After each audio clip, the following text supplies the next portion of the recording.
What if I told you that our world is full of misunderstood mysteries, difficult to explain with modern science, and that the very spaces we inhabit might hide secrets that have never been truly explained? Millions of people visit historic monuments and famous landmarks every single year, walking through life believing that what they see is all there is. But what if these places and our very lives are not just historical symbols, but rather pieces of something much larger, something incredibly vast, that operates just beyond the veil of our everyday perception? We so often look for answers in the material world, yet the most profound truths might be waiting for us in the moments right between life and the great beyond. Before we dive into today's deeply transformative journey, I want to ask you to keep an open mind and, at the end of this video, leave your honest opinion about what you are about to hear. In your opinion, do near-death experiences indicate the actual existence of life after passing away, or can they simply be explained as chemical reactions of the brain in its final moments? If you have ever had a near-death experience and wish to share it with us, please fill out the form in the description of this video so we can tell your story anonymously, or send us your story using the contact provided in the description. Today's account comes from someone who was clinically gone, experiencing a complete flatline with no pulse and no brain activity for what felt like an eternity. But what she experienced during that time did not feel like the end. It felt more real than this physical world. Doctors said there was no response, but during those crucial minutes she was somewhere else, and what she saw there completely altered the course of her existence.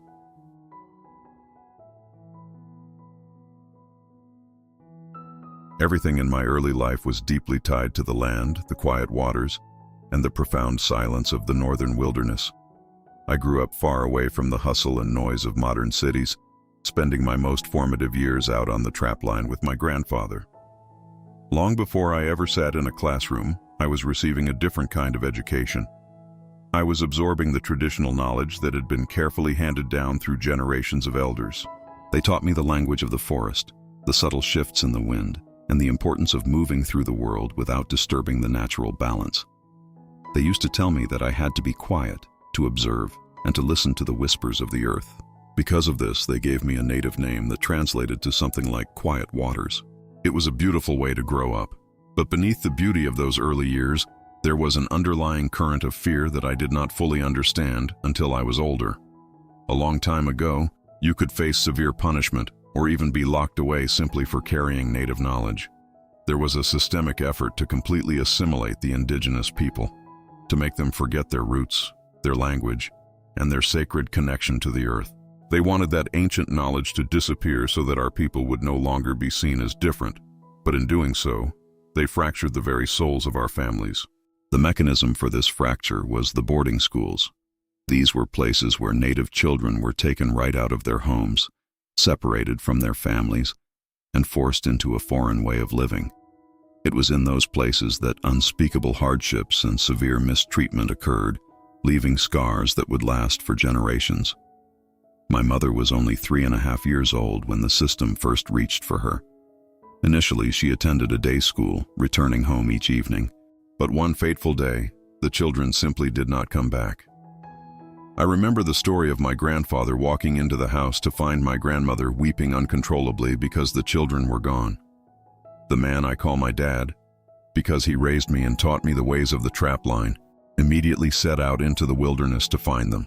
When he finally tracked down where they had been taken, he discovered that they were being kept in residential boarding schools and were slated to be permanently separated from one another. That realization broke something deep inside my grandfather, and it took a devastating toll on my grandmother's spirit.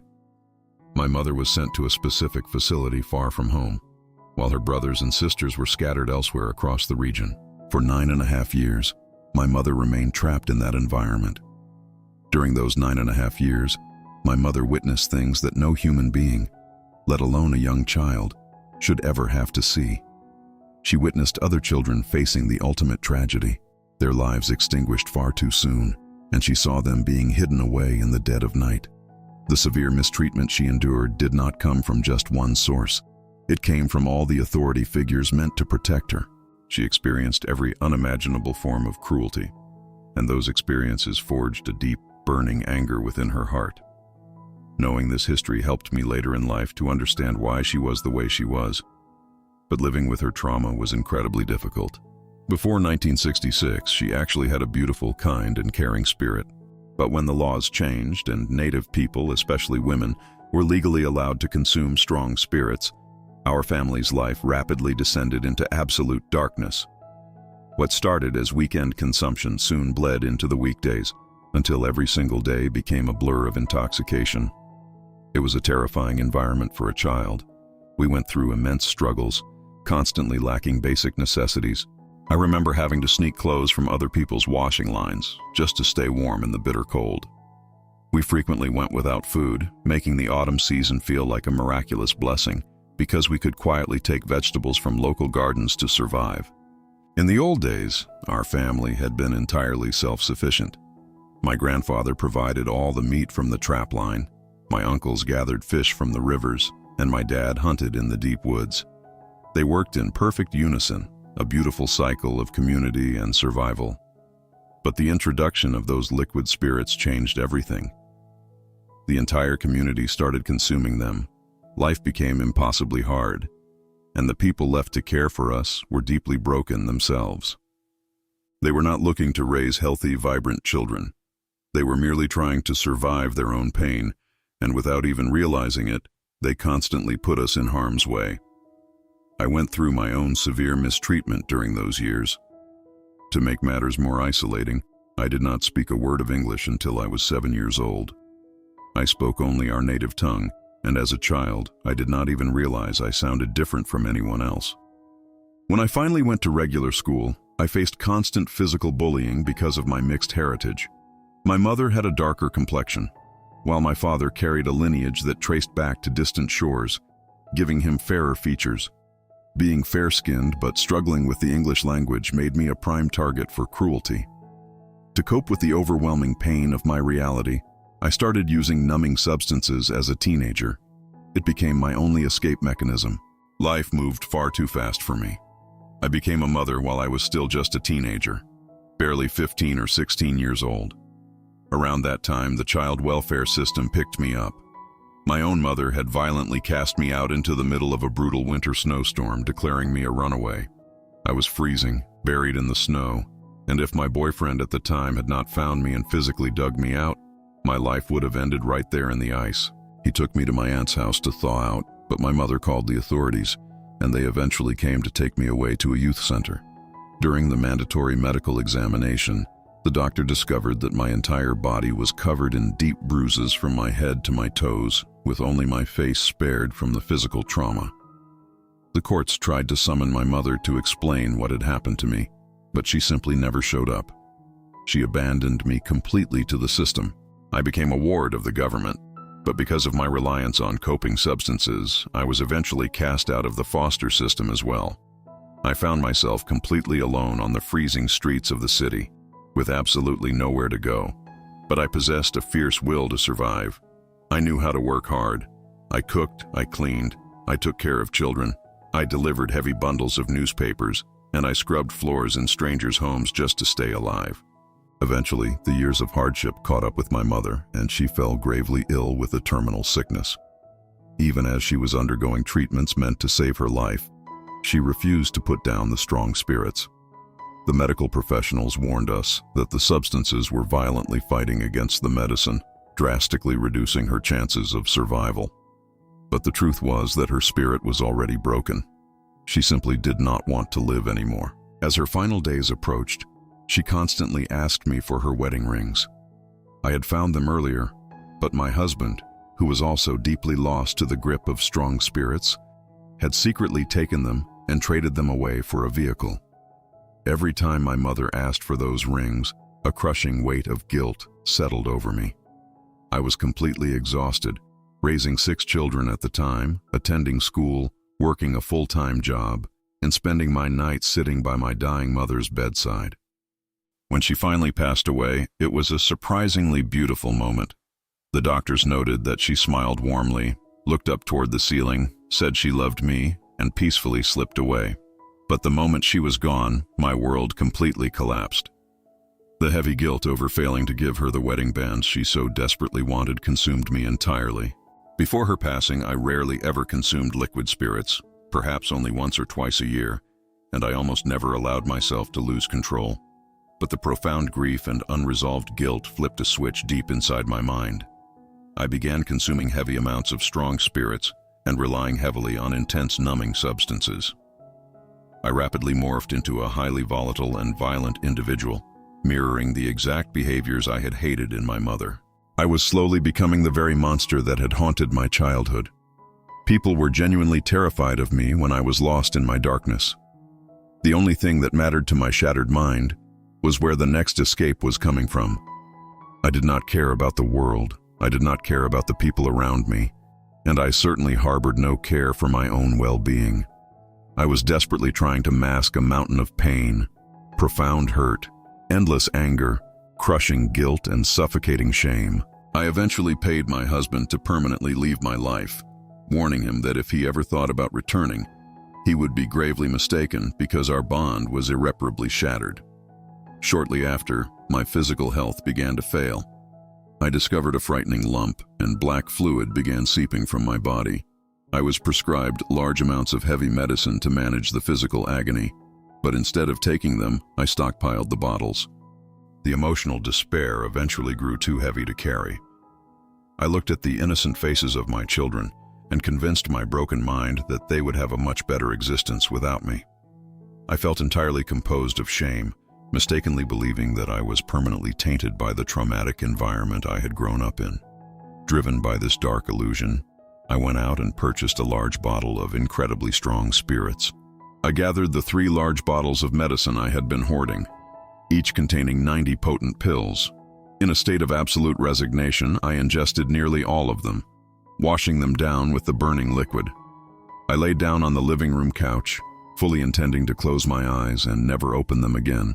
I thought I was ensuring my permanent exit from a world that had offered nothing but suffering. As my physical body began to shut down, the environment around me shifted dramatically. Everything went completely black, but it was not the comforting darkness of a deep sleep. It was a heavy, absolute silence, a complete void. Then, quite suddenly, my consciousness snapped awake. I became acutely aware of my surroundings, but I quickly realized with a profound sense of awe that I was no longer confined within my physical body. In that boundless darkness, I began to hear voices echoing from a distance. They were the familiar, deeply loved voices of my brothers and sisters. It was as if the fabric of time had peeled back, allowing me to witness the exact emotional devastation my sudden departure was about to inflict upon them. I could hear them speaking about me, their voices thick with fresh grief and heavy resentment. I heard them calling me selfish, questioning how I could have committed such an act without sparing a single thought for the family I was leaving behind. The raw, unfiltered pain radiating from their voices washed over my spiritual form like a physical blow. I realized with terrifying clarity that my actions were going to cause an unfathomable amount of hurt, and that they might never find it in their hearts to forgive me.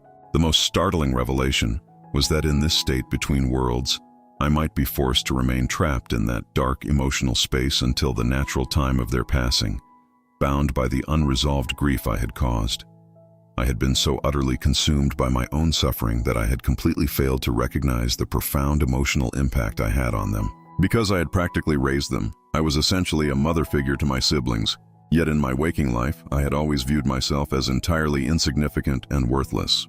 I floated in that heavy space of revelation, not hearing any other presence, until a distinct, incredibly resonant voice cut through the darkness. The voice simply commanded, "Turn around." I shifted my spiritual focus, and the entity spoke again, asking if I could see a light far off in the immense distance. I strained my perception and noticed a tiny, almost microscopic speck of brilliant illumination piercing the void. I acknowledged it, and the voice instructed me to move toward it. As I began to journey toward that distant beacon, the light steadily grew. It expanded from a tiny pinpoint into a radiant, glowing opening, yet it never became overwhelmingly large. It remained just barely wide enough for me to pass through. I reached the threshold and crawled through the narrow passage into whatever lay beyond. The transition was instantaneous. The very second I emerged on the other side, I was completely engulfed in an oceanic wave of pure, unadulterated love. It was a beautiful, profound, and all-encompassing love, entirely unlike anything I had ever felt, witnessed, or even imagined during my harsh existence on Earth. It was a love that held absolutely no judgment, only perfect acceptance and warmth. I remember breaking down in that spiritual space, weeping openly and unashamedly like a newborn child experiencing the sun for the first time. As I basked in that overwhelming warmth, I heard a voice begin to speak before a visual form fully manifested before me. The voice resonated with a deep, ancient wisdom, explaining the fundamental mechanics of existence. It conveyed that every single soul that enters the physical world is granted a very specific, predetermined amount of time to exist there. During that allotted time, souls are meant to live, to stumble, to learn profound lessons, to make grave mistakes, and to continuously push forward. The voice gently but firmly explained that those who forcibly attempt to cross over early, violently interrupting their intended timeline, find themselves paused in this transitional realm. They must remain there, waiting either until the forgiveness of those they deeply hurt sets them free, or until their originally destined time naturally expires, after which they are only permitted a brief visit before having to return. Following this profound explanation, the entity finally revealed its form to me. He addressed me by my sacred native name, the name given to me by the elders in my childhood. He told me that the ultimate creator, the divine architect of all things in existence, had specifically sent him to deliver a crucial message. He stood before me, and the message he delivered struck the very core of my soul. He told me that long before I was ever born into my physical body, I was assigned a very specific vital job to complete on Earth. He made it absolutely clear that I could not remain in this realm of perfect love until that job was fully accomplished, because no other soul in the universe could perform this specific task except for me. He told me with an undeniable authority that I was going to have to go back to the physical world. I immediately recoiled at the thought. I begged him, pleading that I absolutely did not want to return to the pain and the cold of my earthly life. As I looked up at him in desperation, I noticed something breathtaking about his appearance. His face was not static. It continuously rippled and transformed, seamlessly shifting through all the different colors, traits, and features of all mankind. He did not remain one single ethnicity or color. He was a constant, fluid representation of humanity itself. I searched his eyes, looking for familiar human features, but there were no pupils, no distinct coloration, just deep, endless pools of profound wisdom. Yet, despite this otherworldly appearance, I felt absolutely no fear. The only fear that gripped me was the terror of having to leave this sanctuary. When he reiterated that I was required to return, my spiritual form shattered into deep sorrow. I threw myself downward, desperately grabbing hold of his feet and his legs, weeping uncontrollably. I begged and pleaded with every ounce of my being, crying out for him to let me stay in that place of perfect peace. But his response was gentle, yet unyielding. He stated that they had to send me back, and in the exact fraction of a second that those words left his lips, the realm of pure love vanished. Like a violent snap of a stretched rubber band, everything went black, and I instantly woke up back on the living room couch. The transition was brutally jarring. I was back in my broken physical vessel, but the atmosphere in the room was completely chaotic. My sister was sitting frantically beside me, gripping the telephone. She was desperately calling the authorities to come and collect my body, because she knew with absolute certainty that I had passed away. She had desperately piled a mountain of thick blankets on top of me, because she had felt my physical body growing terrifyingly cold, and she was frantically trying to restore warmth to my lifeless limbs. When I suddenly gasped for air and sat upright, the shock was entirely too much for her. I literally watched her fly backward in sheer terror. She dropped the phone receiver, screamed a string of expletives, and sprinted out of the room as fast as her legs could carry her. I had no idea where she ran, but I slowly managed to push myself off the couch. The very first sensation that registered in my mind was a freezing, bone-deep cold. My entire physical body felt as though it had been submerged in glacial water. I was shivering violently, my teeth chattering uncontrollably as I stumbled toward the kitchen in a desperate attempt to make a warm cup of coffee to thaw my frozen insides.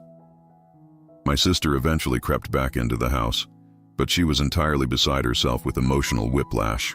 She grabbed a knife from the kitchen counter, stormed up to me until she was merely 2 inches away from my chest, and fiercely warned me to never, ever attempt to leave this world early again. Her protective anger was fierce, a raw display of the deep love she harbored beneath her fear. I walked into the bathroom shortly after, and the mirror revealed the terrifying physical toll my departure had taken. My hands were a dull, lifeless gray, and my fingernails were stained a deep, unnatural purple and blue.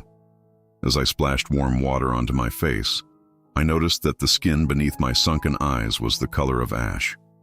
My lips were a bruised violet, and my entire complexion looked completely devoid of life. At that precise moment, my mind was still foggy, and I could not immediately piece together why I looked like an animated corpse. It took me several long, quiet days of reflection to finally process and accept the monumental truth of what had actually transpired. I had to come to terms with the undeniable fact that I had truly crossed over.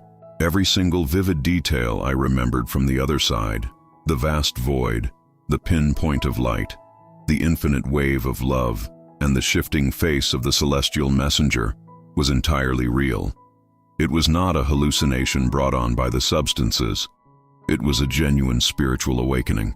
As the reality of my journey settled into my bones, I took a long, hard look at myself in the mirror. I reviewed the entirety of my existence, tracing the timeline of trauma, the severe mistreatment, the heavy substances, and the endless cycles of pain. I realized with striking clarity that I was being granted a miraculous second chance. I was given the opportunity to deeply heal from the horrific things I had endured. I found inspiration in the natural world I loved so much as a child. I reasoned that if the earth, the forests, and the quiet waters could continually heal and regrow after devastating winter storms and raging fires, then my human spirit could absolutely do the same. The task of rebuilding a shattered soul felt impossibly daunting. I had absolutely no idea where to even begin my healing journey. I realized that during my descent into the dark world of strong spirits, I had completely abandoned all the beautiful grounding traditions of my native ancestors. I had stopped smudging my home to clear negative energy, and I had ceased offering sacred tobacco in the proper, respectful manner. That realization became my starting point. I immediately turned my spirit back to the native way of life. I began utilizing our traditional sacred medicines, and I sought out the profound, purifying heat of the sweat lodges. In the older days, the elders told me that the sweat lodge was primarily a sacred space designated only for men, as they were the ones who traditionally needed that intense physical and spiritual cleansing, while women possessed their own natural cycles of purification. However, because our culture had suffered such devastating blows, with so many of our men lost to the modern systems of punishment and disconnected from the ancient paths, the women had to step forward to preserve our way of life. We had to ensure that the ancient knowledge survived for the sake of our children. We began entering the sweat lodges, respectfully taking up the sacred pipes, the rattles, and the traditional drums. As I immersed myself back into these ancient practices, the deeply buried teachings of my ancestors began flooding back into my consciousness.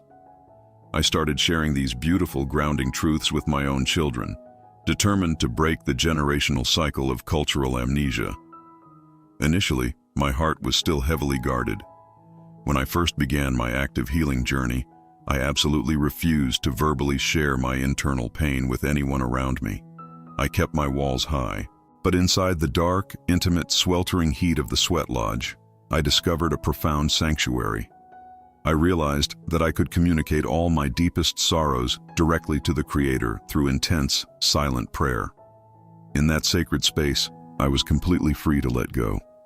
I could weep silently in the darkness, releasing decades of accumulated agony without feeling the need to display my vulnerability to the outside world. I learned a powerful lesson about tears. I realized that weeping from a place of deep hurt is a necessary process of internal excavation. Every single tear of pain that you release actively clears out the toxic emotional debris. ultimately carving out more space within your spirit to hold on to pure, unconditional love. Therefore, I decided to tackle the darkest, most difficult traumas first.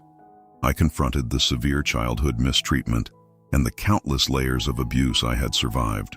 To truly heal, I had to completely release my grip on the agonizing pain that had defined my identity for so long. The moment I genuinely began to let go of that heavy burden, I experienced a sensation of profound, uplifting relief. It felt as though a massive boulder had been permanently lifted from my chest.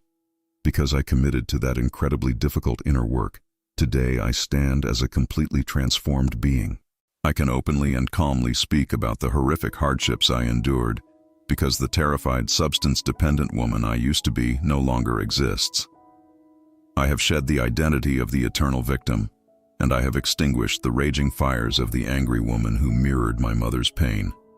I have achieved something I once believed to be completely impossible. I have learned to genuinely love myself. I have traveled so far from that frozen winter night that I can now look myself directly in the eyes in the mirror, say I love you, and feel the absolute truth of those words resonating in my soul. I no longer require any numbing substances. I do not touch strong liquid spirits, and I have permanently abandoned the smoking habits I had maintained since I was merely 6 years old. My daily life is now deeply anchored in constant, quiet prayer. While I may never possess the profound, unbroken spiritual power of my distant ancestors, who lived in an era where every single breath and action was a living prayer, I am doing my absolute best to navigate a modern world that constantly tries to pull us away from our spiritual centers. Our modern society is consumed by endless hustle, deafening noise, and relentless distraction, making it incredibly difficult to maintain a pure spiritual connection. Some days I get swept up in the modern chaos and forget to actively pray. But on other days, my spirit is locked into an endless stream of continuous prayer for the well-being of every living soul around me. When I direct my prayers outward, I make a conscious effort to blanket everyone in love. It is deeply humbling to reflect on the immense healing journey I have navigated over the last 40 years. I am overwhelmingly grateful that I eventually understood a fundamental truth. Absolute healing must begin from within. I had to painstakingly learn how to be genuinely kind to my own spirit, how to be brutally honest with my own flaws, how to deeply care for my physical vessel, and how to generously share whatever light I possess. Above all, I had to cultivate an unshakable, deeply rooted faith that the ultimate creator will carefully guide me through any storm, no matter how terrifying it may appear. Armed with those spiritual tools, I managed to pull myself from the absolute depths of despair to the peaceful place I stand today. Looking backward, I openly acknowledge that I have made countless grave mistakes throughout my time here. I have made a multitude of incredibly poor choices that caused ripples of pain. For the longest time, I operated under the mistaken belief that the act of forgiving others was a gift I was giving to them. But through the wisdom gained in my healing, I realized that true forgiveness is not for the person who harmed you. It is the ultimate gift you give to your own soul. It is the process of untying the heavy energetic anchors that keep you tethered to the past. By actively forgiving those who broke you, you clear your own heart, making it possible for those you have inadvertently hurt to eventually find it in their hearts to forgive you. This incredible journey has fundamentally shifted my entire perception of reality. I now deeply understand that there is an infinitely complex, beautifully orchestrated reality operating just behind the thin curtain of our daily lives. The most comforting truth I have discovered is that we are absolutely never alone in this universe. Even in our darkest, most isolated moments, when we are entirely convinced of our own solitude, there are unseen forces surrounding us. Even when the heavy darkness of the world convinces us that we are completely unloved, we are actually being bathed in a continuous divine love that we simply cannot physically perceive. When we falsely believe that there is no one left to root for us or fight in our corner, there absolutely is. The divine creator holds an infinite, boundless love for every single spark of life. This divine love is not confined to any specific group, race, or belief system. It does not matter if I identify as indigenous or anything else. That profound love extends equally to every single living being, because at our core, we are all intricately connected. In my native language, we utilize a powerful phrase, kanek, which loosely translates to all my relations. However, when I speak those sacred words today, my understanding of them has expanded immensely. I am not simply referring to my biological human relatives. I am openly acknowledging my deep sacred kinship with the blades of grass, the rich soil of the earth, the towering trees, the vast sky, the falling rain, the soaring birds, the roaming animals, and the deep, quiet waters. I am fundamentally related to every single expression of life on this planet. The ultimate creator designed all of these magnificent elements, and the fundamental building block of all creation is pure, unconditional love. If that supreme divine force did not possess an infinite love for us, our complex, beautiful existence simply would not be permitted to continue. I do not pretend to know if the Creator embodies a male or female energy, and truthfully, I wonder if such human concepts even matter in the grand expanse of the spiritual realm. What I do know, with absolute, unwavering certainty, is that every single breath of life is profoundly sacred. During my darkest hours, when I attempted to end my own timeline, I was completely blind to that sacredness. But today, my eyes are wide open. Today, I recognize the staggering, beautiful sanctity of human existence. When we are drowning in the heavy trenches of life, consumed by suffocating despair, paralyzing grief, crushing shame, heavy guilt, deep loss, and agonizing loneliness, it is incredibly easy to believe that the universe has abandoned us. When the harsh frustrations of our daily struggles convince us that we have lost absolutely everything, and that there is no logical reason to continue pushing forward, we must remember a profound spiritual truth. The divine architect of our reality will only allow us to endure the exact amount of pressure and pain that our specific soul is strong enough to survive and ultimately learn from. We must hold on to the absolute certainty that tomorrow represents a brand new dawn. It is the inevitable peaceful calm that always follows the most violent, destructive storms. There is an unimaginable beauty waiting patiently for us on the other side of our current suffering. Life is guaranteed to throw a multitude of unpredictable, chaotic events our way, but if you can simply gather the courage to survive today, the light of tomorrow promises to be brighter. This renewed perspective completely defines how I navigate my existence now.